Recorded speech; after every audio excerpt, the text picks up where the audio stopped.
उपवासाला चालणारा उत्तप्पा जर तुम्ही ट्राय केला नसेल तर ही रेसिपी खास तुमच्यासाठी आहे। त्यासाठी फार काही साहित्य लागणार नाही। 1 वाटी भगर घेतलेली आहे म्हणजेच वरई घेतली आहे, अर्धी वाटी साबुदाणा घेतला आहे। वेगवेगळ्या भांड्यामध्ये आपल्याला साधारण 1 ते 2 तास भिजत घालायचं। पाणी थोडं जास्तच ठेवा आणि वाटताना मस्त मऊ असं वाटून घ्यायचं आहे। पाण्यासकटच मी वरई वाटून घेतली आणि त्याच भांड्यामध्ये आपण साबुदाणा सुद्धा घेणार आहोत।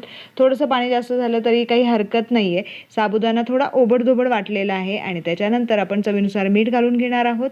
आलं मी इथे किसून यामध्ये घालणार आहे, भरपूर कोथिंबीर घालणार आहे आणि मिक्सरच्या भांड्यामध्ये हिरवी मिरची, जिरं आणि त्याच्यानंतर भाजलेले शेंगदाणे आणि थोडंसं पाणी घालून आपण इथे वाटून घेणार आहोत आणि हे वाटलेलं मिश्रण सुद्धा आपण उत्तप्प्याच्या बॅटरमध्ये घालणार आहोत। एक उकडलेला बटाटा मी इथे किसून यामध्ये ॲड करणार आहे, म्हणजे सॉफ्ट असे उत्तप्पे होणार आहे। सगळं साहित्य आहे छानपैकी मिक्स करून घेणार आहोत आणि 10 मिनटं रेस्ट करायला ठेवणार आहोत। 10 मिनटानंतर आपण उत्तप्पा करायला घेणार आहोत। याच्याबरोबर तुम्ही हिरवी चटणीसुद्धा खाऊ शकतात किंवा बटाट्याची भाजीसुद्धा खाऊ शकता। श्रावण महिना जवळ आलेला आहे आणि त्याच्यानंतर नवरात्रसुद्धा आलेले आहेत। कोणत्याही उपवासाला चालतील असे हे मस्त उत्तप्पे आहेत। थंड झाल्यावर सुद्धा मऊ राहतात बरं का। नक्की करून बघा ही रेसिपी। उत्तप्प्याचं बॅटर घालून घेतल्यानंतर दोन्ही बाजूने छान खरपूस असं हे आपल्याला भाजून घ्यायचं आहे।